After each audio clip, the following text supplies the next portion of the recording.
সব সৃষ্টিকুলের মধ্য থেকে মানুষকে আমি বানিয়েছি আশরাফুল মাখলুকাত, আবার মানুষকে বানিয়েছি আমি আমার খলিফা, আবার মানুষের চেহারাটা আমি আল্লাহ সব চাইতে সুন্দর করে তৈরি করেছি। সুবহানাল্লাহ। লাকাদ খালাকনাল ইনসানা ফি আহসানি তাকওয়িম। আমি মানুষের চেহারাটা সব চাইতে চমৎকার অবয়ব দিয়ে তৈরি করেছি রে গোলাম। সুবহানাল্লাহ। পৃথিবীতে যত প্রাণী আছে সব সৃষ্টির মধ্য থেকে আমাদের সৃষ্টিটা সুন্দর না? আমি আমার খুতবার শুরুতে আল কোরআন আল কারীমের 29তম পারার একটি সূরা, সূরাতুল ইনসান, এই সূরার একটি আয়াত তেলাওয়াত করেছি। এই সূরার আলোকে আজকের এই চমৎকার রজনীতে আমরা কিছু কথা শুনবো ইনশাআল্লাহ। পড়েন। এখন যেমনি আপনারা চুপচাপ, শেষ পর্যন্ত চুপচাপ থাকবেন তো? নাকি ওঠা বসা করবেন না? তাহলে আদব নষ্ট হবে। আদব নাই তো কিচ্ছু নাই, আদব আছে তো সব আছে, ঠিক কি না? সূরার নাম হচ্ছে সূরাতুল ইনসান। সবাই বলেন সূরার নাম, আরো জোরে বলেন ইনসান। 29তম পারায় অবস্থিত। কোন পারায়? 31টা আয়াত। কয় আয়াত? এই সূরাটা মাক্কি সূরা। কি সূরা? বিশ্বনবীর জীবনের দুইটা পর্ব, একটা মাক্কি পর্ব আর একটা মাদানী পর্ব। হিজরতের আগে যে সূরা নাজিল হয়েছে এগুলো মাক্কি, হিজরতের পরে যা নাজিল হয়েছে এগুলো মাদানী। এটা বিশ্বনবীর হিজরতের আগে নাজিল হওয়ার সূরাগুলোর অন্তর্ভুক্ত, ঠিক কি না? ঠিক এতটুকু কথাবার্তা ক্লিয়ার না? এবার আসেন সামনে যাই। সূরাতুল ইনসানে শুধু সূরাতুল ইনসানের নাম নয়, এছাড়াও এই সূরার আরেকটা নাম আছে, সে নামটা হচ্ছে সূরাতুদ দাহার। হাফেজ আছো কারা কারা? দেখি হাত তুলো। অনেক আছে, মাশাআল্লাহ মাশাআল্লাহ। তো কিছু কিছু কোরআনে এই সূরাটার নাম লেখা থাকে সূরাতুল ইনসান, কিছু কিছু জায়গায় লেখা থাকে সূরাতুল দাহার, হিনুম মিনাত দাহার। যেহেতু প্রথম আয়াতে দাহারের কথা আছে, আবার হাল আতা আলাল ইনসান, ইনসানের কথাও আছে। এজন্য কোন নুসখাতে এই সূরার নাম সূরাতুল ইনসান, আবার কোন নুসখায় এই সূরার নাম সূরাতু আদ-দাহার। এই সূরাটা বুখারীর বর্ণনায়, বুখারী সহিহ বুখারীতে এসেছে যে বিশ্বনবী সাল্লাল্লাহু আলাইহি ওয়াসাল্লাম জুমার দিন ফজরের নামাজের যে ফরজ 2 রাকাত, এই ফরজ 2 রাকাতের দ্বিতীয় রাকাতে এই সূরাটা বিশ্বনবী পড়তেন।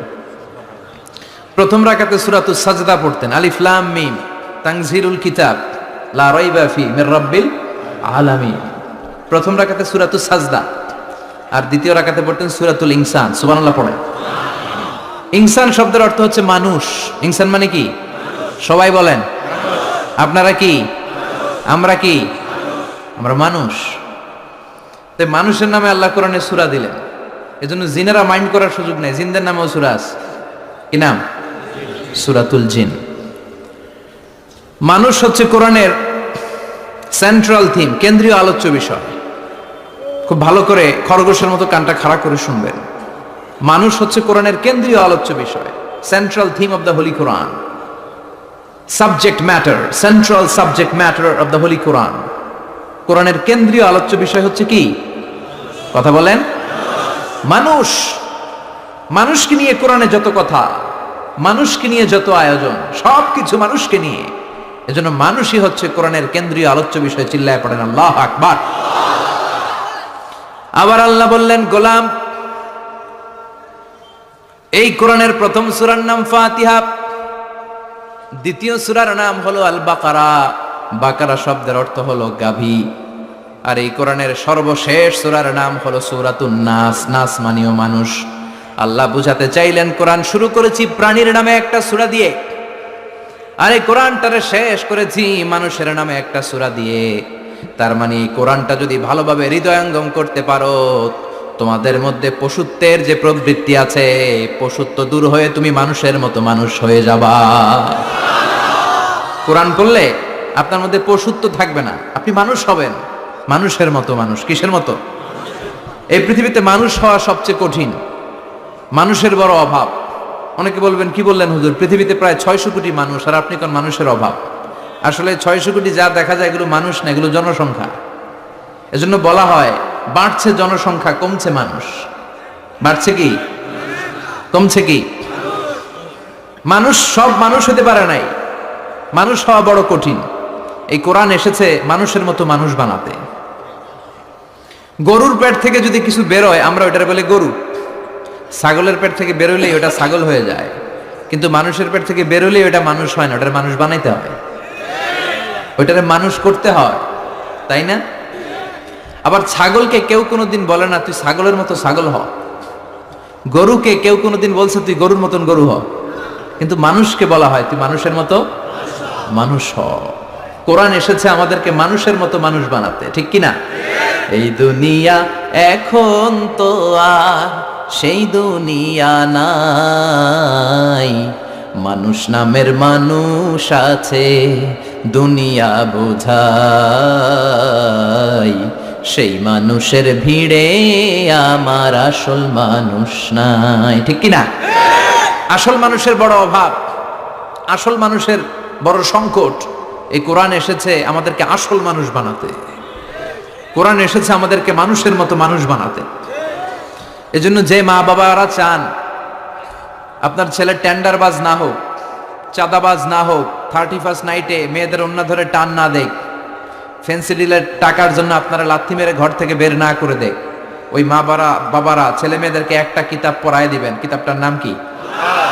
এই কিতাবটা পড়লে আপনার ছেলেরা শিক্ষিত বানাবে কে? আমি বলি teach your children the holy Quran, holy Quran will teach your children everything. আপনি আপনার ছেলের শুধু কোরআন শিখান, কোরআন আপনার ছেলের গোটা দুনিয়াটা শিখাই দিবে। কারণ কোরআনের প্রথম বাণী হচ্ছে পড়ো, educate yourself, educate your generation. নিজে শিক্ষিত হও, সভ্য হও, সিভিলাইজড হও। শিক্ষার কথা কোরআনে আছে না নাই? কোরআনের প্রথম শব্দটা কি? ইকরা। ইকরা মানে কি? সবাই বলেন প্রথম শব্দটা কি? আল কোরআনের প্রথম বাণী পড়ো, আল হাদিসে নবীর কথা পড়ো। আল কোরআনের প্রথম বাণী পড়ো, আল হাদিসে নবীর কথা পড়ো। পড়ে পড়ে শেখো, শিখে শিখে তুমি তোমার নিজের জীবন গড়ো। সুবহানাল্লাহ পড়ো। কোরআন পড়লেই জীবন গড়া যায়, ঠিক কিনা? তাহলে এই কোরআনকে আল্লাহ তাআলা নাজিল করেছে আমাদেরকে মানুষের মতো মানুষ বানাতে। কি বানাতে? চিল্লায় বলেন মানুষের মতো মানুষ। মানুষের মতো মানুষ বানানোর জন্য আল্লাহ তাআলা এই কোরআনকে নাজিল করেছে। মানুষকে আল্লাহ এতটা শ্রেষ্ঠত্ব দিয়েছে, মানুষ যদি শ্রেষ্ঠ হয় মানুষ ফেরেশতাকে ছাড়িয়ে যায়, আর মানুষ যদি নিকৃষ্ট হয় তাহলে সে পশুত্বকেও হার মানায়। দলিল কি? দলিল হচ্ছে মেরাজ রজনীতে সাইয়েদনা জিব্রাইল সিদরাতুল মুনতাহা পর্যন্ত গেলেন, ওইখান থেকে দুইটা ঝর্ণা বা নদী নেমে গেল। বিষ্ণু বললেন জিব্রাইল এই নদী দুইটা কোন নদী? সাইয়েদনা জিব্রাইল বললেন এই দুইটা নদী সিদরাতুল মুনতাহা থেকে পৃথিবীর দিকে নেমে গিয়েছে, আর একটা হচ্ছে ইরাকের ফোরাত নদী, আর একটা হচ্ছে মিশরের নীল নদী। এরপরে সাইয়েদনা জিব্রাইল বললেন ইয়া রাসূলুল্লাহ, ইয়া হাবিবাল্লাহ, এই জায়গার নাম হলো সিদরাতুল মুনতাহা, এখানে একটা বড়ই গাছ আছে, এটা হলো আমার লাস্ট ডেস্টিনেশন, বর্ডার এরিয়া। এই বর্ডার এরিয়ার উপরে যাওয়ার ক্ষমতা আমার নাই। 1 ইঞ্চি উপরে গেলে আমার পাখাগুলোরে জ্বালিয়ে সারখার করে দিবে কে? সৃষ্টির শুরু থেকে আজ পর্যন্ত যত নবীর কাছে আমি ওহী নিয়ে দুনিয়ার বুকে নাজিল হয়েছি গো নবী, এই সিদরাতুল মুনতাহায় কান লাগিয়ে আল্লাহর কথা শুনেছি, আজ পর্যন্ত আমিও আল্লাহরে দেখি নাই। নবী গো আমি তো আল্লাহরে দেখি নাই, এটা আমার লাস্ট এরিয়া। আমার যে দেখেন আপনি কোরআন নাজিল করে উপরের দিকে উড়াল দিতে, আমি উড়াল দিয়ে এখানে এসে বসে থাকি। সুবহানাল্লাহ পড়ুন। এর উপরে আমি যেতে পারবো না, পাখাগুলো জ্বলে যাবে, যাওয়ার পারমিশন নাই। তবে আপনারে পারমিশন দিছে কে? আমি এইখানে দাঁড়িয়ে রইলাম, আপনার মিটিং আল্লাহর সাথে শেষ করে আপনি নেমে আসেন গো নবী। নবী যান, আপনার মিটিং এর জন্য, আপনাকে সারপ্রাইজ দেওয়ার জন্য আপনার অপেক্ষায় আল্লাহ অপেক্ষমান। সুবহানাল্লাহ। তার মানে ফেরেশতা যেখানে শেষ, বিশ্বনবীর খেলা ওইখানে শুরু, ঠিক কি না? জিব্রাইল ওইখানে থেমে গিয়েছে, আর যেতে পারে না। জিব্রাইল যেখানে শেষ, বিশ্বনবীর যাওয়া শুরু। তার মানে মানুষ যদি শ্রেষ্ঠ হয় সে ফেরেশতাকে ছাড়িয়ে যায়, আর মানুষ যদি নিকৃষ্ট হয় তাহলে সে পশুকেও হার মানায়, ঠিক কি না? আপনি কখনো শুনছেন একটা সিংহ আর একটা সিংহকে মারে? একটা বাঘ আর একটা বাঘকে মারে না, একটা হরিণ আর একটা হরিণকে মারে না, একটা হাতি আর একটা হাতিকে হত্যা করে না, কিন্তু একটা মানুষ আর একটা মানুষকে হত্যা করে না। আপনি কখনো শুনবেন না যে একটা বাঘ আর একটা বাঘকে হত্যা করে 10 টুকরা করছে? শুনছেন? একটা হাতি আর একটা হাতিকে মেরে 30 টুকরা করছে, শুনছেন? কিন্তু মানুষ আর একটা মানুষকে শুধু নৃশংসভাবে হত্যাই করে না, হত্যা শেষে তাকে 10 টুকরা করে, 15 টুকরা করে, 30 টুকরা করে বস্তাবন্দি করে। চিল্লায় এখন ঠিক কিনা? পাওয়া যায় না এরকম লাশ? গুম করে ফেলছে, ক্রস ফায়ার করে ফেলছে, মেরে ফেলছে, হাত পা বেঁধে, চোখের রশি বেঁধে বস্তার ভিতরে ভরে ক্ষেতের মধ্যে ফেলে দিচ্ছে। 3 দিন 4 দিন পর এরকম লাশটা ফুলে উঠছে, পাওয়া যায় না। পত্রিকায় বিভৎস লাশ দেখে আমরা অবাক হই। কোন প্রাণী এমনটা করে না, মানুষকে মেরে টুকরা টুকরা করে। একটা ছাগল বনের সব ছাগলগুলোরে মেরে ফেলতে চায় না, একটা হাতি ওই জঙ্গল থেকে সব হাতিগুলোকে শেষ করে দিতে চায় না, কিন্তু মানুষ আগুন জ্বালিয়ে জনপদের পর জনপদ ছারকার করে দেয়, গুলি মেরে এলাকার পর এলাকা ঝাঁঝরা করে দেয়। দ্বিতীয় বিশ্বযুদ্ধের সময় আমেরিকা জাপানের 2টা সিটিতে 2টা বোমা মেরেছে, হিরোশিমা নাগাসাকি। হিরোশিমাতে মেরেছে লিটল বয়, নাগাসাকি শহরে ফেলেছে ফ্যাটম্যান। যে পাইলটগুলো বোমা মারতেছে নিচে, ওই পাইলটগুলো মানুষ না? মানুষ। আর যাদেরকে মারার জন্য মারতেছে তারাও কি মানুষ। মানুষ এতটাই নিকৃষ্ট হতে পারে, সে তার জনপদের সবাইকে ছারখার করে দেয়, তার গোষ্ঠীর সবাইকে মেরে ফেলতে কুণ্ঠাবোধ করে না। চিল্লা এখন ঠিক কিনা? এজন্য আল্লাহ ডেকে বললেন, লাহুম কুলুবুল লা ইয়াফকাহুনা বিহা ওয়া লাহুম আ'য়ুনুল লা ইউবসিরুনা বিহা ওয়া লাহুম আযানুল লা ইয়াসমাউনা বিহা উলাইকা কাল আনআমি বাল হুম আদাল উলাইকা হুমুল গাফিলুন। আল্লাহ বললেন ওদের চোখ আছে, ওরা চোখ দিয়ে দেখে না। হৃদয় আছে, হৃদয় দিয়ে তার ভাইয়ের জন্য তার মায়া লাগে না। কান দিয়ে আকুতি চিৎকার এই কথাগুলো শুনতে পায় না।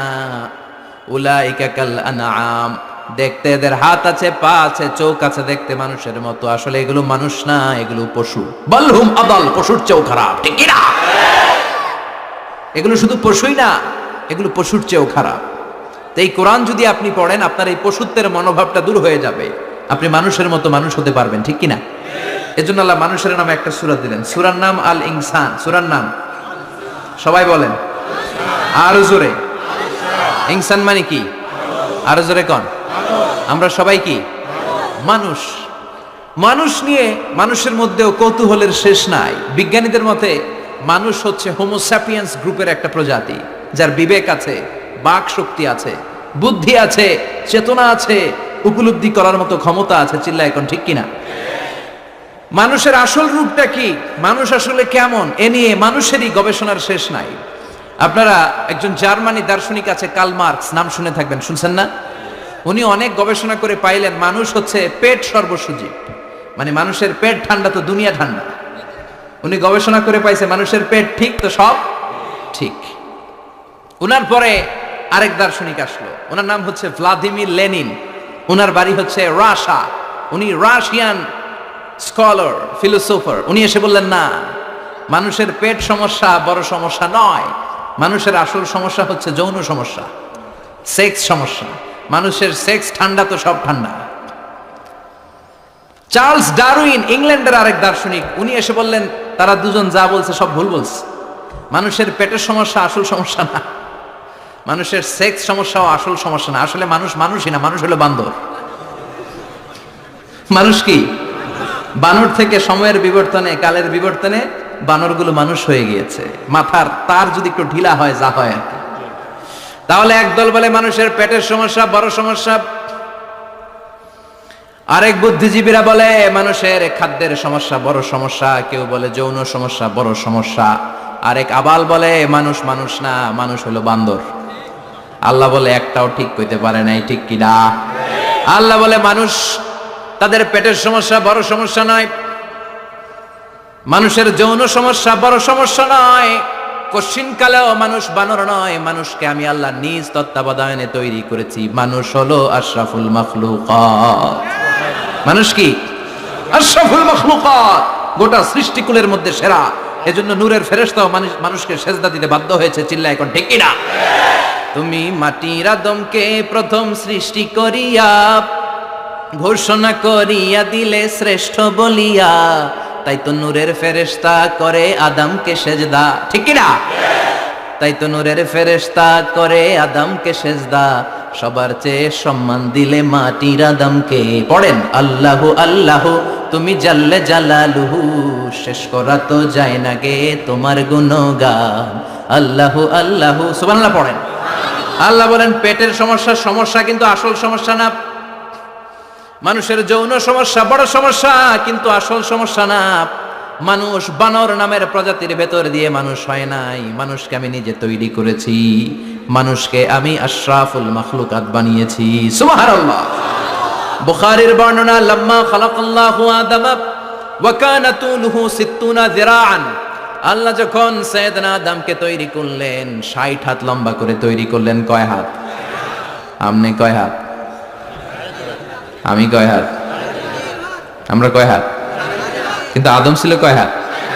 সুবহানাল্লাহ কইবেন না?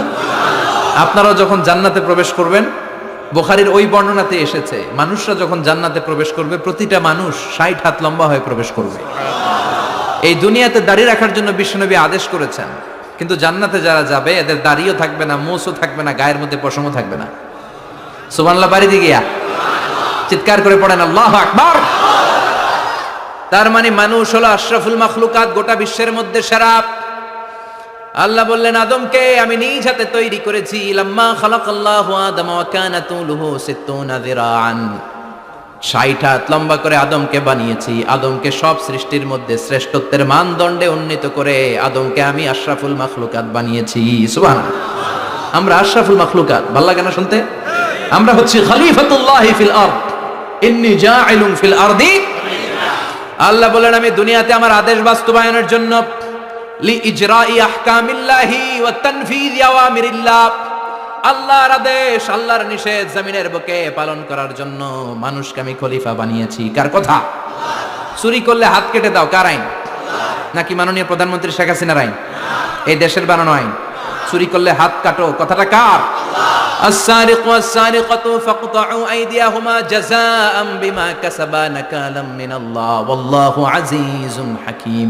If anyone steal something very precious from the society, the government should cut down his right hand. দামি কিছু চুরি করলে এটা সাক্ষীর দ্বারা সাব্যস্ত হলে গভর্নমেন্টের উচিত তার ডান হাতটা এক কোপ মেরে কেটে দেয়া। কার কথা? বানু মাখজুমিয়া গোত্রের এক মেয়ে মদিনাতে চুরিতে ধরা পড়ল। অনেক বড় ফ্যামিলির, ডিগনিফাইড শিল্পপতির মেয়ে। সাহাবারা বলল এই মেয়ের হাত যদি বিশ্বনবী মদিনায় কেটে দেয়, মদিনাতে তো মারামারি লেগে যাবে। কে বলবে বিশ্বনবীর কাছে যে সুপারিশ করার ক্ষমতা কারো নাই? বিশ্বনবীর পালক পুত্র উসামা বিন যায়েদ, যায়েদ ইবনে হারেসা, তার ছেলে উসামা পালক পুত্রের ছেলে, তাকে বিশ্বনবী বড্ড ভালোবাসতো। তার উপাধি হলো হুব্বু রাসূলিল্লাহ, বিশ্বনবীর ভালোবাসা। সবাই বলল উসামা আমরা যে বলতে পারবো না, তুই যে নবীরে সুপারিশ কর। ও নবী, যদিও চুরি করেছে মেয়েটা, সাব্যস্ত হয়েছে, কিন্তু আপনি মাফ করে দেন, হাত কেটে দিয়েন না। উসামা যে বলে নবী হাত কেটে দিয়েন না। বিশ্বনবীর চেহারাটা আগুনের গোলার মতো লাল হয়ে গেল। বিশ্বনবী বললেন উসামা এটা আল্লাহর আইন, সুপারিশ করার সাহস তোর বুকের ভিতরে দিল কে? কে দিয়েছে স্পর্ধা? লাউ আন্না ফাতিমা বিনতে মুহাম্মদ সারাকাত লাকাতা মুহাম্মাদুন ইয়াদাহা। এই মেয়ে তো দূরের কথা, আমার কলিজার টুকরা, নয়নের পুটুলি, জান্নাতি নারীদের সর্দারণী আমার মেয়ে ফাতেমাও যদি চুরিতে ধরা পড়ে, আমি তলোয়ারটা বের করে ফাতেমার হাত কেটে দিতে 1 সেকেন্ডও দেরি করব না। কারণ আইনটা কার? চিল্লায় বলেন কার? এজন্য বাংলাদেশের চুরি চামারি আছে না নাই? হাজার হাজার কোটি টাকা উধাও হয়ে যায়, আছে না নাই? আমাদের মাননীয় প্রধানমন্ত্রী যদি এই নিয়ম করে দেয়, যারাই চুরি করবে হাত কেটে দেয়া হবে। বাইতুল মুকাররমের স্কয়ারের সামনে হাত কেটে দেয়া হবে। আর প্রতিটা চ্যানেল লাইভ ব্রডকাস্ট করবে, এটা সরাসরি সম্প্রচার, আমরা সবাই দেখবো কেমনে চোরদের হাত কাটে। এই নিয়ম যদি আমাদের মাননীয় প্রধানমন্ত্রী করে দেয়, দেশে আর চোর খুঁজে পাওয়া যাবে? কথা কন। তবে এই চোর লাউ চোর, ডাইল চোর, মুরগি চোর না, যারা হাজার কোটি টাকা মেরে দেয়। এক সিগনেচারে দেশের 10,000 কোটি টাকা নাই, চিল্লায় বলো ঠিক কিনা? এই চোরদের বিচার যদি করা যেত, তাহলে এই দেশে আর দুর্নীতি থাকতো না। দুর্নীতি দমন কমিশনের দরকার হতো না। মন্ত্রীদের রাতের ঘুম হারাম হতো না। এটা মদিনার সমাজ হয়ে যেত, শান্তির বাংলাদেশ হয়ে যেত, ঠিক কিনা? এজন্য আল্লাহ বললেন গোলাম, এই জমিনের ভেতরে চুরি করলে হাত কেটে দিবা। জিনা ব্যভিচার করলে ডেথ পেনাল্টি, ক্যাপিটাল পানিশমেন্ট, মৃত্যুদণ্ড, সর্বোচ্চ শাস্তি, ঠিক কিনা? এজন্য ইসলাম দিয়ে যদি আইন কায়েম করা হয় 24 ঘন্টার আলটিমেটামে সব বিচার হয়ে যাবে, যেরকম, ঠিক কিনা? ইসলাম বলে চোরের হাত কেটে দাও, জিনা ব্যভিচার করলে ডেথ পেনাল্টি। সৌদি আরবে হেড অফ করে, গলা কেটে ফেলে। বাংলাদেশেও যদি এটা করা যেত, খবর হয়ে যেত, আর কোন ধর্ষক বাংলার জমিনে জন্মাতো না। চিল্লায় বলো, ঠিক কিনা? আল্লাহ বলেন, আমি মানুষকে খলিফা বানিয়েছি আমার এই হুকুম আহকামগুলো বাস্তবায়নের জন্য। সব সৃষ্টিকুলের মধ্য থেকে মানুষকে আমি বানিয়েছি আশরাফুল মাখলুকাত। আবার মানুষকে বানিয়েছি আমি আমার খলিফা। আবার মানুষের চেহারাটা আমি আল্লাহ সব চাইতে সুন্দর করে তৈরি করেছি। সুবহানাল্লাহ। লাকাদ খালাকনাল ইনসানা ফি আহসানি তাকওয়িম। আমি মানুষের চেহারাটা সব চাইতে চমৎকার অবয়ব দিয়ে তৈরি করেছি রে গোলাম। সুবহানাল্লাহ। পৃথিবীতে যত প্রাণী আছে সব সৃষ্টির মধ্যে থেকে আমাদের সৃষ্টিটা সুন্দর না? আপনি হিউম্যান অ্যানাটমি নিয়ে যদি গবেষণা করেন, কেমনে আল্লাহ আমাদের এখানে হার্ট দিলেন, লাঞ্চ দিলেন, হ্যাঁ, তারপরে 206টা হাড্ডি দিলেন। হাড্ডিগুলো আবার ব্যান্ড করা যায়, দেখছেন? বাঁকা করা যায় না? এটা বাঁকা করা যায়। বাঁকা না করলে আপনি খাইতে পারতেন? ক্রিকেট যারা খেলো, পেস বল করতে পারতা? স্পিন বল, হ্যাঁ, অফিস স্পিন, লেগে স্পিন, কয় হুজুরও জানে কেমনে রে, তোর থেকে শিখছি বেটা। তো এই যে ছেলেপেলারা এরকম অফ স্পিন করে, লেগ স্পিন করে, এগুলো হচ্ছে আল্লাহর দেয়া কারিশমা। হাত ঘুরানো যায়। আল্লাহ যদি এটাকে এরকম ব্যান্ড করার সুযোগ না দিতেন, করতে পারতাম? আবার এইখানেও বাঁকা করার সুযোগ আছে না নাই? এইখানেও আছে না নাই? আবার এইখানেও আছে না নাই? কত কাজ। বাজার করে যখন বাজারের ব্যাগ যখন নিয়ে আসেন, কোথায় ধরে রাখেন? আঙ্গুলে ধরে রাখতে হয়। ক্যারাম যখন খেলো, কি দিয়ে টোকা মারো? সুবহানাল্লাহ কয় না পোলাপান? আহা, কত খেলার সিস্টেম আল্লাহ দিলেন। আবার ক্রিকেটের মধ্যে 2 আঙ্গুল তুললে কি? ওই যে সব মুখস্থ। আবার 1 আঙ্গুল তুললে কি? দেখছেন ঘটনা? আউট। কত কাজ এই আঙ্গুল দিয়ে। এই আঙ্গুলগুলোর বাঁকা করার, বেন্ড করার ক্ষমতা আমাদেরকে দিয়েছে কে? আল্লাহ। এজন্য আল্লাহ বললেন, লাকাদ খালাকনাল ইনসানা ফি আহসানি তাকওয়িম। আমি মানুষের চেহারাটা সব চাইতে সুন্দর করে তৈরি করেছি। মানুষ সুন্দর, আমাদের চোখ সুন্দর না মিয়া?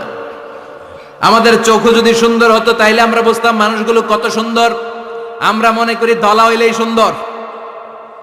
কয় ধলা ধলা, এটা সুন্দর। ডাকাইত, এগুলো ডাকাত।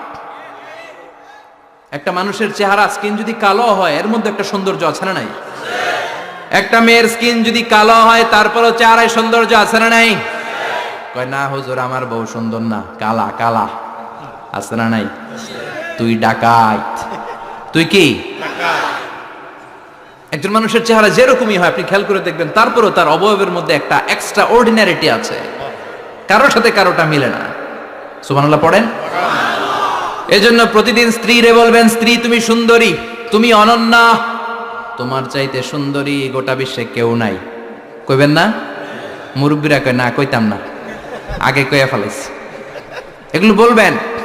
এগুলো বললে স্বামী স্ত্রীর মধ্যে ভালোবাসা বাড়াই দিবে কে? আল্লাহ। আমি প্রায় এগুলো বলি, উৎসাহিত করি যে স্বামী স্ত্রীর মধ্যে যে ভালোবাসাটা, এটা পবিত্র, এটা জান্নাতি। এই ভালোবাসা জান্নাতে শুরু হয়েছিল সাইয়েদনা আদম আর হাওয়ার মধ্য দিয়ে। চিল্লা এখন, ঠিক কিনা? স্বামী স্ত্রী দুইজনে একের হাতের সাথে আরেকজনের হাত মিলালে হাতের সগীরা গুনাহ মাফ করে কে? আল্লাহ। স্ত্রীর চেহারার দিকে নজর করে তাকালে চোখের গুনাহ মাফ করে দেয় কে? আল্লাহ। স্ত্রীর জন্য প্রতি মাসে যে খরচ দেন, এই টাকাগুলো সদকা দেওয়ার সওয়াব আছে না নাই? আছে। স্ত্রীকে যে দামি দামি ভ্যানিটি ব্যাগ কিনে দেন, এটা তো সওয়াব আছে না নাই? আছে। কক্সবাজারে ঘুরতে নিয়ে গেলে সওয়াব আছে না নাই? আছে। ফুল কিনে দিলে সওয়াব আছে না নাই? বিশ্বনবী এরকম স্ত্রীর সাথে খুনসুটি করতেন, ভালোবাসা করতেন, এটা হালাল। এরপর আল্লাহ বললেন, আমি মানুষকে শুধু আশরাফুল মাখলুকাতি বানাই নাই, আমার খলিফাই বানাই নাই। মানুষের চেহারাটা শুধু আমি সুন্দর করে দেই নাই, গোটা বিশ্বের মধ্যে মানুষকে আমি সবচাইতে শক্তিশালী করেছি। সবচেয়ে শক্তিশালী কে? মানুষ। চিল্লায় বলেন, শক্তিশালী কে? আল্লাহ যখন পৃথিবী বানালেন, মুসনাদে আহমদ ইবনে হাম্বালের বর্ণনা, পৃথিবী কাঁপাকাঁপি শুরু করলো। খালি কাঁপে, খালি কাঁপে। পৃথিবীর কাঁপাকাঁপি বন্ধ করার জন্য আল্লাহ পৃথিবীর মধ্যে 7টা টেকটনিক প্লেট বসিয়ে দিলেন। 7টা পাহাড়। 7 tectonic plates creates the mountain range on earth. এই 7টা প্লেট পৃথিবীতে এই পাহাড়গুলো উঁচু নিচু টিলা টপ্পর তৈরি করেছে। হ্যাঁ, পৃথিবীব্যাপী যত পাহাড় আছে এই টেকটনিক প্লেটের কারণে। ওয়াজআলনাল জিবালা আওতাদা, পৃথিবী কাঁপতে শুরু করলো সৃষ্টির পর। পৃথিবীর কাঁপাকাঁপি বন্ধ করে দেওয়ার জন্য আল্লাহ পৃথিবীর ভেতরে পাহাড় ঢুকিয়ে দিলেন।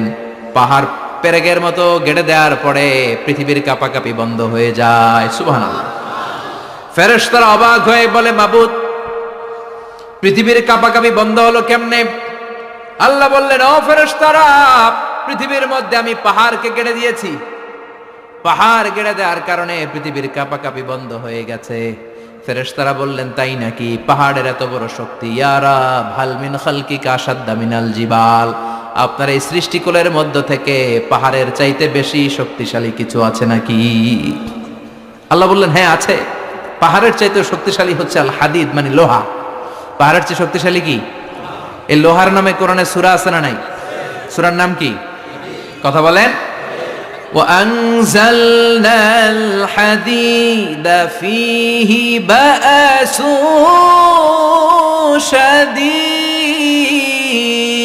شديد, আমি আকাশ থেকে জমিনের মধ্যে হাদিদ মানে লোহা পাঠিয়েছি। লোহার মধ্যে আছে প্রচন্ড শক্তি। ওয়া মানাফিউ লিন্নাস, লোহার মধ্যে আছে মানুষের জন্য উপকার। পৃথিবীতে এমন কোনো জিনিস নাই যে এই জায়গায় লোহা নাই, ঠিক কি না? বিমান বানাতে লোহার দরকার আছে না নাই? ঘড়ি বানাতে দরকার আছে না নাই? আংটি বানাতে দরকার আছে না নাই? গাড়ি বানাতে, বাড়ি বানাতে, সব বানাতে কি লাগে? লোহা। আল্লাহ বললেন লোহা সবচেয়ে শক্তিশালী। এটা পাহাড়ের চেয়েও শক্তিশালী, কারণ লোহা পাহাড়ের মধ্যেও ঢুকায় দেওয়া যায়, ঠিক কি না? ফেরেশতারা বললেন, আল্লাহ, হাল মিন খালকিকা আশাদ মিনাল হাদিদ, আপনার এই সৃষ্টিকুলের মধ্যে থেকে লোহার চাইতেও কি শক্তিশালী কিছু আছে? আল্লাহ বললেন, নাআম আছে। লোহার চাইতে শক্তিশালী হলো আন্নার, মানে আগুন। আগুনের স্পর্শ পেলে লোহা গলে যায়, ঠিক কিনা? আগুন জ্বালিয়ে দিলে লোহা অস্তিত্ব হারিয়ে ফেলে, লোহা গলে যায়। ফেরেশতারা বলল, আল্লাহ, হাল মিন খালকিকা আশাদ্দা মিনান নার, আপনার সৃষ্টির মধ্য থেকে আগুনের চাইতেও শক্তিশালী কিছু আছে নাকি? আল্লাহ কয় আছে। সেটা কি? কথা কন। মিঠা নদীর পাহানি, আল্লাহ তোমার মেহেরবানি, সুন্দর ফুল সুন্দর ফল, মিঠা নদীর পাহানি, আল্লাহ তোমার মেহেরবানি। তুমি কতই দিলে রতন, ভাই বেরাদর পুত্র স্বজন, ক্ষুধা পেলে অন্ন যোগাও, মানি চাই না মাহানি, আল্লাহ তোমার মেহেরবানি। সুন্দর ফুল সুন্দর ফল, আল্লাহ তোমার মেহেরবানি। চিল্লায় পড়েন আল্লাহু আকবার। আল্লাহ বললেন, আগুনের চেয়েও শক্তিশালী হলো পানি। আগুনের মধ্যে যদি পানি ঢেলে দেয়া হয় আগুন নিভে যায়, ঠিক কিনা? ফেরেশতারা বলল, আল্লাহ, আল মিন খালকিকা আশাদ্দা মিনাল মা, আপনার সৃষ্টিকুলের মধ্যে পানির চাইতেও শক্তিশালী কিছু আছে নাকি? আল্লাহ কইলেন আছে। সেটা হইল আর রিহ, মানে বাতাস। সুবহানাল্লাহ কোন। কারণ বাতাসের ঝাপটায় পানি দোলা খায়, বাতাসের ঝাপটায় পানির মধ্যে উচ্ছ্বাস তৈরি হয়, সাগরে জলোচ্ছ্বাস হয়, ঠিক কিনা? বাতাস ধাক্কা মারলে পানিতে দোলা লাগে, সিডর হয়, নার্গিস হয়, আইলা হয়, মহাসেন হয়, ঘূর্ণিঝড় হয়। পানির চাইতে বাতাস বেশি শক্তিশালী। ফেরেশতারা অবাক হয়ে বলে, আল্লাহ, তাহলে আপনার সৃষ্টিকুলের মধ্য থেকে বাতাসের চাইতেও শক্তিশালী কিছু আছে নাকি? আল্লাহ কয় আছে। ফেরেশতারা বললেন, বাতাসের চাইতেও শক্তিশালী যদি কিছু থেকে থাকে সেটা কি? আল্লাহ বললেন, সেটা হলো মানুষ, বনি আদম, আল ইনসান। তবে ওই মানুষ যেই মানুষ দান করে, কি করে? ডান হাত যা দান করে বাম হাত সেটা টের পায় না। সুবহানাল্লাহ। তোমার কি এমন কোন আমল আছে নাকি যে আমল আল্লাহ ছাড়া কেউ জানে না? তুমি এমন কোন গোপন দান করেছো নাকি যেই দানটা আল্লাহ ছাড়া কেউ দেখেনি, ঠিক কি না? গোপন দান আল্লাহর রাগকে কমিয়ে দেয়। তাহলে ওই মানুষ ওই বাতাসের চাইতেও শক্তিশালী, যে মানুষ ডান হাতে দান করলে বাম হাতও টের পায় না। মানুষ টের পাওয়া তো দূরের কথা, চিল্লায় পড়েন আল্লাহু আকবার। এজন্য আল্লাহ বললেন, মানুষকে আমি আশরাফুল মাখলুকাত বানালাম, মানুষকে আমি আমার খলিফা বানালাম, মানুষের চেহারাটা সুন্দর করলাম। আবার মানুষকে আমি সব চাইতে শক্তিশালী করে বানালাম। তার এই আল্লাহর কোরআন যদি ঠিক মতো পড়া যায়, মানুষের মতো মানুষ বানিয়ে আপনার জান্নাতি বানাবে কে? তার মানে এই কোরআন পড়লে মানুষের মতো মানুষ হওয়া যায়। চিল্লায় বলেন, কি হওয়া যায়? সবাই বলেন, মানুষের মতো মানুষ হতে চান তো সবাই? সবাই চাই? আসুন দেখি মানুষের নামে সূরায় আল্লাহ কি বললেন, পড়েন। আউযু বিল্লাহি মিনাশ শাইতানির রাজীম। বিসমিল্লাহির রহমানির রহিম। হাল আতা আলাল ইনসানি হিনুম মিনাদ দাহরি লাম ইয়াকুন শাইআম মাযকুরা। আল্লাহ বললেন, মানুষের জীবনের একটা সময় ছিল যেই সময়টা উল্লেখ করার মতো মানুষ কিছুই ছিল না। সুবহানাল্লাহ। প্রত্যেক মানুষের জীবনে এমন একটা সময় ছিল যেই সময়টাতে উল্লেখ করার মতো সে আসলে কিছুই ছিল না, তার অস্তিত্বই ছিল না, সে জিরো ছিল, তাকে জিরো থেকে হিরো বানিয়েছে কে? হাল আতা আলাল ইনসান, এই হাল হচ্ছে ইস্তেফাম তাকরীরি, বিমানা কাদ আতা আলাল ইনসান, অবশ্যই অবশ্যই মানুষের জীবনে এমন একটা সময় এসেছে, লাম ইয়াকুন শাইআম মাযকুরা, উল্লেখ করার মতো সে কিছুই ছিল না। কার কথা? মুফাসসিরিন একরাম ইনসান দ্বারা এখানে দুইটা জিনিস বুঝিয়েছেন, এক হলো সাইয়েদনা আদম, আর এক হলো আমরা সবাই। এই পৃথিবীতে মানুষ বানানোর তিন ক্যাটাগরি। ক্যাটাগরি নাম্বার 1, মাও নাই বাবাও নাই। এই সিস্টেম আল্লাহ কারে বানাইছে? কথা বলেন। আবার শুধুমাত্র মা আছে বাবা নাই, এই সিস্টেমে কাকে বানালেন? আবার বাবাও আছে মাও আছে, এই সিস্টেমে কারে বানালেন? আমাদেরকে বানালেন। আবার সাইয়েদনা আদমকে আল্লাহ যখন বানালেন, তিনি বানালেন মিন তিনিন লাযিব, এঁটেল মাটি থেকে বানালেন। এঁটেল মাটি দিয়ে কাঠামো বানানো যায় না, স্ট্রাকচার করা যায় না। এঁটেল মাটি জমিন থেকে নিয়ে আল্লাহ রেখে দিলেন 40 বছর। চিল্লায় বলেন, কয় বছর? আর আকাশকে বললেন, ইয়া সামা ওয়ামতিরি আলাইহি 40 সানা, ও আকাশ এই মাটির উপরে 40 বছর তুমি বৃষ্টি দাও। 40 বছর এঁটেল মাটির উপরে বৃষ্টি জমতে জমতে জমতে জমতে এটা হয়ে গেল হামাইম মাসনুন, কাদামাটি। সুবহানাল্লাহ পড়ে। কাদামাটি থেকে গেল 40 বছর। কাদামাটি থেকে আল্লাহ সাইয়েদনা আদম আলাইহিস সালামের ডাইস বানালেন। তারপরে আল্লাহ সূর্যরে বললেন, ইয়া শামসু হাররিকি আলাইহি 40 ইয়াউমা, ও সূর্য এবার আদমের কায়ার উপরে, মূর্তির উপরে তুমি 40 বছর সূর্যের আলো দাও। 40 বছর সূর্যের প্রখর ও তীব্র তির্যক তাপে এবং কিরণে আদম হয়ে গেছে এখন সলসলিন কাল ফাখার, টোকা মারলে ঠন ঠন করে। সুবহানাল্লাহ পড়ে। এখনো রুহের ফুৎকার দেয় নাই এখনো, কিন্তু কেটে গেছে 120 বছর। 340 কত? 120 বছর চলে গেল। এই বিশাল লম্বা সময়ে আল্লাহ বললেন, লাম ইয়াকুন শাইআম মাযকুরা, উল্লেখ করার মতো আদম কিছুই ছিল না। রুহের ফুৎকার যেহেতু দেয় নাই 140 বছর, এটা এঁটেল মাটি, পরে ছিল কাদামাটি, এরপরে হয়েছে মূর্তি, ঠনঠনে মূর্তি। উল্লেখ করার মতো আদমের জীবনে 124 বছরে কিছুই ছিল না। চিল্লায় বলেন, ঠিক কিনা? আবার আমরাও যারা সলিমুদ্দিন কলিমুদ্দিন, আমরাও আমাদের মায়ের পেটের ভেতরে প্রথমে ছিলাম 40 দিন। বুখারীর বর্ণনা, ইন্না আহাদাকুম ইউজমাউ খালকুহু ফি বাতনি উম্মিহি 40 ইয়াওমান সুম্মা ইয়াকুনু নুতফাতান মিসলা যালিক সুম্মা ইয়াকুনু আলাকাতান মিসলা যালিক ফায়াতি ইলাইহিল মালাকু ফায়ানফাখু ফীহির রূহ। আমরা যারা সলিমুদ্দিন কলিমুদ্দিন, আমরা আমাদের মায়ের পেটের ভেতরে 40 দিন ছিলাম নুতফা, এক ফোঁটা বীর্য। তারপরে 40 দিন ছিলাম আলাকা, রক্তপিণ্ড। তারপরে 40 দিন ছিলাম মুদগা, গোশতপিণ্ড। 3 40 120 দিন। কয় দিন? এই 120 দিনের লম্বা সময়ে লাম ইয়াকুন শাইআম মাযকুরা, উল্লেখ করার মতো আমরা আসলে কিছুই ছিলাম না, কারণ মানুষই তো হয় নাই। ডিফর্ম বেবি, এখনো দেহের আগাগোড়া কিছু হয় নাই। 120 দিন পর ফেরেশতা এসে আমার দেহের মধ্যে ফুৎকার দিয়ে যায়, তখন আমার হার্ট পার্টিশন চালু হয়ে যায়, আমার হার্টবিট চালু হয়, সিস্টোলিক ডায়াস্টোলিক, এই যে ধপ ধপ ধপ, এই প্রেসারটা ছাড়া মানুষ বাঁচে? ফুসফুসের কাজ কি? খালি ধপ ধপ করে, দম টানে আর দম নেয়, দম ফুরাইলে ঠুস। আয় রে মানুষ রঙিন ফানুস, দম ফুরাইলে তবু তো ভাই কারোরই নাই একটুখানি। আয় রে মানুষ রঙিন ফানুস, রঙিন ফানুষ রে মানুষ। সুবহানাল্লাহ। আমরা ছিলাম নুতফা, আলাকা, মুদগা, sperm drop, then blood clot and finally the little flesh. আমি আমার এমফিল রিসার্চ করেছি এটার উপর। এটার ইংরেজিতে বলে এমব্রয়োলজি, ভ্রূণ তত্ত্ব। How the little এমব্রয়ো develops in mother ওম, মায়ের পেটে এই ছোট্ট ভ্রূণ এটা কেমন করে শুক্রাণু ডিম্বাণু থেকে 8 মাস 10 মাস 9 মাস পরে কেমন করে জমিনে আসে। How the little এমব্রয়ো develops in mother ওম, মায়ের পেটে কেমন করে ডেভেলপ করে। একেবারে ক্ষুদ্র ছিলাম আমি, তুচ্ছ ছিলাম আমি, নগণ্য ছিলাম আমি। আমার কোনো নাম ছিল না, আমার কোনো গ্রাম ছিল না, আমার কোনো পরিচয় ছিল না। এখন দুনিয়াতে আমাদের পরিচয় আছে না নাই?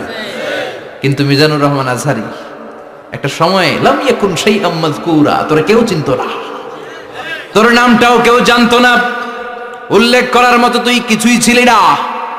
এটা দিয়ে আল্লাহ বুঝাতে চাইলেন তোর কিছুই ছিল না, জিরো থেকে আমি হিরো বানালাম। ক্ষমতার দাপট দেখাবি না, ক্ষমতার অহংকার দেখাবি না, টাকা পয়সার গরম দেখাবি না।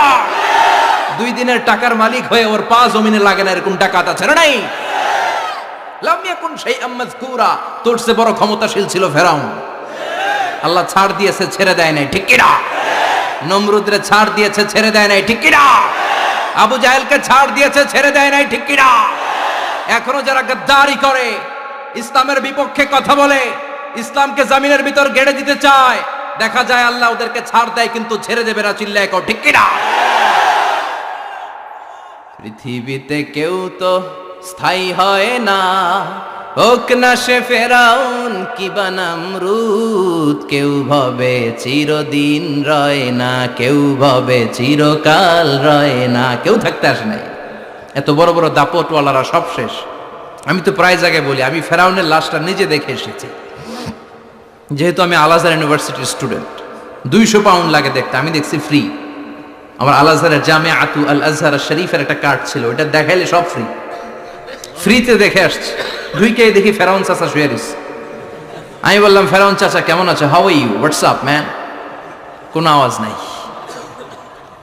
আমি জিজ্ঞেস করেছি তাকে কেমন আছো তুমি, কি অবস্থা, কেমন যাচ্ছে তোমার, হোয়াটসঅ্যাপ, কোনো আওয়াজ নাই।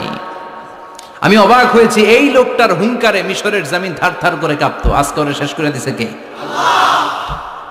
আজ আছে কাল নাই, ঠুস দম ফুরাইলে। এজন্য আল্লাহ বললেন হাল আতাব আলাল ইনসানি হিনুম মিনাদ দাহরি লাম ইয়াকুন শাইআম মাযকুরা। মানুষের জীবনে এমন একটা সময় ছিল উল্লেখ করার মতো সে কিছুই ছিল না। আমরা যে কত ক্ষুদ্র ছিলাম আপনি কল্পনা করতে পারবেন না। ফালইয়ানযুরিল ইনসানু মিম্মা খুলিকা মিম্মাইন দাফিক ইয়াখরুজু মিন বাইনিস সুলবি ওয়াত তারাইব। বাবার পৃষ্ঠদেশ থেকে, মায়ের বক্ষদেশ থেকে দুইটা মিলিত হয়ে মায়ের জরায়ুর ভেতরে তোরে সেট করলো কে? আমরা ছিলাম শুক্রাণু। শুক্র চিনেন? স্পার্ম। শুক্রও ছিলাম না আমরা, শুক্রাণু মানে শুক্রের অণু। ডিম্বও আমরা ছিলাম না, আমরা ছিলাম ডিম্বাণু মানে ডিম্বের, আরবিতে বলে আল বুয়াইদা আল উনসাউইয়া। 1 ফোঁটা বীর্যের ভেতরে, 1 ফোঁটা শুক্রের ভেতরে 20 কোটি অণু থাকা লাগে। ওই 20 কোটির একটা ছিলাম আমি, 20 কোটির একটা ছিলেন আপনি। উল্লেখ করার মতো আমি কিছুই ছিলাম না, আমরা কিছুই ছিলাম না। চিল্লা এখন ঠিক কিনা? আল্লাহ বললেন লাম ইয়াকুন শাইআম মাযকুরা, কিছুই ছিল না। স্পার্ম ড্রপ আর ওভাম দুইটাকে মিলিয়ে আমি আল্লাহ করে ফেললাম জাইগোট। সেইটারে আমি বানালাম এমব্রয়ো, ভ্রূণ, ব্যাঙ্গাচির মতো। বর্ষাকালে বৃষ্টির পরে দেখবেন ব্যাঙের বাচ্চাগুলো খালি ছোটাছুটি করে, তাই না? কালো কালো দেখা যায় না? আমি আপনি আমরা প্রত্যেকে এরকম ব্যাঙের বাচ্চার মতো ছিলাম। হাত পা তো দূরের কথা, ব্যাঙের বাচ্চার মতো ছিলাম। মায়ের জরায়ুর দেয়ালে লেপ্টে ছিলাম। আমাদের হাত ছিল না, আমাদের পা ছিল না, কিচ্ছু ছিল না। সেখান থেকে আল্লাহ আমাদেরকে বড় করতে লাগলেন। এরপরে আমরা হয়ে গেলাম ফেটাস, ডেভেলপড স্টেজ। 120 দিন পরে আল্লাহ তাআলা আমাদের রুহের ফুৎকার দিলেন, আমার হার্ট দিলেন, আমার লাংস দিলেন, আমার গল ব্লাডার দিলেন, আমার কিডনি দিলেন, আমার লিভার দিলেন, আমার ইন্টেস্টাইন দিলেন। আমার দেহের ভিতরে তিনি রক্ত ঢুকিয়ে দিলেন, আমার কলবের এই ধাক্কা ধাক্কি শুরু হয়ে গেল। আল্লাহ বললেন এই কলবটা সব চাইতে দামি অঙ্গ, কলবের মধ্যে জিকির ভরতে হবে কার? লা ইলাহা ইল্লাল্লাহু মুহাম্মাদুর রাসূলুল্লাহ সাল্লাল্লাহু। কলবের ভেতরে ভরতে হবে আল্লাহর জিকির। অনেকেই কলবের ভেতরে ভরে আয়না, আছে না নাই? আয়না বসাইয়া দে মোর দয়াল বাবা কেল্লা কাবা, আহেনার কারিগর আয়না বসাইয়া দে মোর। তোর বাবার কলবে তো আয়না নাই, তোরে কি আয়না দিবে বেটা? বিশ্বনবী কখনো বলেছেন কলবে আয়না বসাতে? বিশ্বনবীর সাহাবারা কলবে বসাতে হবে আল্লাহর জিকির। আলা বিজিক্রিল্লাহি তাতমাইন্নুল। দুনিয়ার কোনো কিছু কলবকে ঠান্ডা করতে পারে না, একমাত্র আল্লাহর জিকির ছাড়া। চিল্লা এখন ঠিক কিনা? এজন্য আল্লাহ বললেন হাল আতা আলাল ইনসানি হিনুম মিনাদ দাহরি লাম ইয়াকুন শাইআম মাযকুরা। প্রতিটা মানুষের জীবনে এমন একটা সময় ছিল উল্লেখ করার মতো কিছুই ছিলাম না। এই আয়াতটা যখন ইসলামের প্রথম খলিফা বিশ্বনবীর ডান হাত সাইয়েদনা আবু বকর পড়তেন, তিনি শুধু কান্না করতেন, চোখের পানি ফেলতেন আর বলতেন লাইতাহা তাম্মাত, হায় হায় আমার পুরো জীবন যদি এভাবেই কেটে যেত। লাম ইয়াকুন শাইআম মাযকুরা, মায়ের পেটের ভিতরে যখন ছিলাম, কিছুই যখন ছিলাম না, এরকমই যদি থাকতাম কতই না ভালো হতো। লা নাবতালি ওয়ালা নালিদ, জন্মগ্রহণ করতাম না, পরীক্ষার সম্মুখীন হতাম না, জীবনটা যদি এমনিই কেটে যেত কতই না ভালো হতো। এজন্য আল্লাহ বললেন প্রতিটা মানুষের জীবনে এমন একটা সময় ছিল উল্লেখ করার মতো সে কিছু ছিল না। এরপর আল্লাহ বললেন ইন্না খলাকনাল ইনসানা মিন নুতফাতিন আমশাজিন নাবতালি ফাজআলনাহু সামিআন বাসীরা। নিশ্চয় আমি মানুষকে জমাট বাঁধা মিশ্রিত নুতফা থেকে তৈরি করেছি।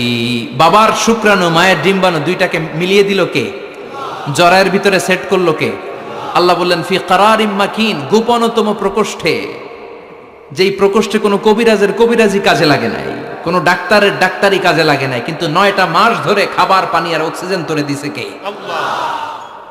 আবার আল্লাহ বললেন ফি যুলুমাতিন সালাস, 3টা প্যাকেট পড়িয়ে তোরে আমি রেখেছি, যতটুকু টেম্পারেচারে রাখলে তুই বেঁচে থাকবি ততটুকু টেম্পারেচারে তোরে রেখেছে কে? এজন্য আল্লাহ বললেন মিন নুতফাতিন আমশাজিন নাবতালি, তারপরে তোকে আমি পরীক্ষা করতে শুরু করলাম দুনিয়ায়। দুনিয়াতে আমাদের জন্য পরীক্ষা আছে না নাই? যে আল্লাহর কাছে যত প্রিয় তার পরীক্ষাও তত আশাদ্দুন নাসি বালাআন আল আম্বিয়া। দুনিয়ার মধ্যে সব চাইতে বেশি আল্লাহ পরীক্ষা করেছেন নবীদের, ঠিক কি না? সাইয়েদনা ইউসুফ আলাইহিস সালাম 10 বছর জেলে বন্দী ছিলেন, বিশ্বনবী 3 বছর জেলে বন্দী ছিলেন। শিয়াবে আবি তালেবের জেলখানায় বিশ্বনবী ছিলেন কি ছিলেন না? এজন্য জেল জরিমানা মুমিন ভয় পায় না, ঠিক কি না? আল্লাহ বললেন নাবতালি, তোকে আমি পরীক্ষা করব ভয় দিয়ে, ক্ষুধা দিয়ে, সম্পদের হানি ঘটিয়ে, প্রাণ নাশের হুমকি দিয়ে। ইসলামের কথা বলা এত সোজা না। আপনি ইসলামের কথা বলবেন, আপনার বিরুদ্ধে ষড়যন্ত্র আছে না নাই? কিন্তু এগুলো দেখার আমাদের সময় আছে নাকি? আমরা কোরআনের কথা বলেই যাব, কোরআনের শান্তির বাণী বিশ্বব্যাপী আমরা ছড়িয়েই দিব, ঠিক কি না? আল্লাহ বললেন সামিআন বাসীরা, এরপরে তোরে আমি চক্ষুষ্মান বানালাম, তোকে আমি কান দিলাম, চোখ দিয়ে দেখার সুযোগ দিলাম। চোখ আমাদেরকে দান করেছে কে? নেয়ামত, আর নেয়ামত এই 2 চোখ দিয়ে দেখি। এজন্য আল্লাহ বললেন আলাম নাজআল লাহু আইনাইনি ওয়া লিসানান ওয়া শাফাতাইনি ওয়া হাদাইনাহুন নাজদাইন। ও বান্দা, তোরে কি আমি চোখ দেই নাই? তোরে কি আমি জিহ্বা দেই নাই? ঠোঁট দেই নাই? চোখ দিয়েছে কে? আল্লাহ। কখনো ভাবছেন কি নেয়ামত নিয়ে আমরা ঘুরে বেড়াই? যার চোখ নাই সে জানে চোখ না থাকার কি জ্বালা। 2 মিলিমিটার ডাইমেনশনের ছোট্ট এই চোখ নিয়ে আমার ভাইরে আমি যেমনে দেখি, আবার দূরের সূর্যের দিকে তাকালো একই অ্যাঙ্গেলে দেখি, ঠিক কিনা? ক্যামেরার মধ্যে অনেক দূরের জিনিস দেখা যায় না, কিন্তু এই চোখ দিয়ে লক্ষ কোটি মাইল দূরে থাকা তারা নক্ষত্রগুলোকেও দেখা যায়, ঠিক কিনা? এই ক্যামেরার ভেতরে জুমিং পাওয়ার যদ্দূর আছে, কমসে কম তার 20 গুণ জুমিং পাওয়ার আল্লাহ চোখের ভেতরে দিয়েছে। ক্যামেরাতে যে পরিমাণ মেগাপিক্সেল আছে তার চেয়ে কয়েকশো গুণ বেশি মেগাপিক্সেল আল্লাহ চোখের ভেতরে ঢুকিয়ে দিয়েছে। আমরা যখন কোনো জিনিসের দিকে তাকাই, একটা লাইট এসে রিফ্লেক্ট করে, সেটা আবার ব্যাক করে আমার চোখের পেছনে রেটিনা থাকে। কি থাকে? এই রেটিনাতে যে নক করে, নক করার সাথে সাথে ওই আলোটাকে ইলেকট্রিক্যাল সিগন্যালের মাধ্যমে ট্রান্সমিট করে এটা ব্রেইনের একটা এরিয়া আছে, ভিজুয়াল এরিয়া, ভিশন এরিয়া, ওই ভিজুয়াল এরিয়াতে পাঠায়। তখন মুহূর্তের মধ্যে আমরা এটা দেখে ফেলি। এই দেখার জন্য কত কিছু হয়ে গেল, কিন্তু আমরা টের পাই না। 1 সেকেন্ডের কয়েক হাজার ভাগের কম সময়, 1 মাইক্রোসেকেন্ড, তারও কম সময়, 1 ন্যানো সেকেন্ডে আমরা তাকাই আর দেখি। কোন সুবহানাল্লাহ। আবার আল্লাহ কান দিলেন, সাউন্ড ওয়েভ তৈরি হয়, শব্দ তরঙ্গ আমাদেরকে শুনতে সাহায্য করে। এগুলোকে বলে ইয়ার ক্যানেল। এই ক্যানেলের ভেতর দিয়ে ঢুকে। অনেকে বলে এই পেছানো পেছনে এগুলো আল্লাহ দিল কেন? মা খালাকতা হাদা বাতিলা।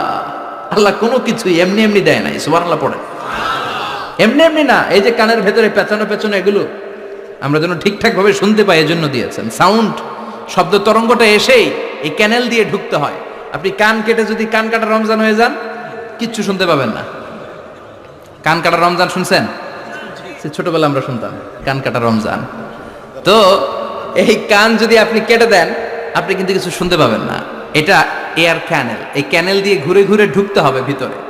ঢুকেই এয়ার ড্রাম আছে, এয়ার ড্রামে এটা নক করে। মানবদেহের সবচেয়ে 206টা হাড্ডির মধ্যে থেকে সবচেয়ে ছোট সাইজের হাড্ডি থাকে কানের ভেতরে। এটার আবার 3 ভাগ, outer air, middle air, the inner air. 3টা স্টেজ পার হয়ে এটা ব্রেনের ভেতরে হেয়ারিং নার্ভ আছে, শুনবার জন্য যে স্নায়ু আল্লাহ তৈরি করেছে, ওই স্নায়ুতে যে নক করে। এই নক করা মাত্রই আমরা শব্দটা শুনতে পাই। সুবহানাল্লাহ পড়বেন না? এজন্য আল্লাহ বললেন ফাজআলনাহু সামিআন বাসীরা। তোকে আমি চোখ দিলাম, তোকে আমি কান দিলাম। শুধু চোখ কান দিয়ে আমি থেমে থাকি নাই। ইন্না হাদাইনাহুস সাবিলা ইম্মা শাকিরাও ওয়া ইম্মা কাফুরা। আমি আল্লাহ চোখ আর কান দিয়ে থেমে যাই নাই, তোকে আমি সঠিক রাস্তাটা দেখিয়ে দিলাম। আমাদেরকে রাস্তা দেখাইছে কে? আল্লাহ। আল্লাহ বলে দিলেন এটা ডান পথ, এটা বাম দিক। ডান দিকে যাবি তো জান্নাতে ঢুকবি, বাম পথে যাবি তো জাহান্নামে যাবি। ঠিক কি না? এজন্য সব নবীরা ছিল ডানপন্থী, সব নবীরা ডান দিকে চলতো। এজন্য আমরাও ডান দিকে চলি। কথা কন? আমরা সবাই ডানপন্থী। কোন পন্থী?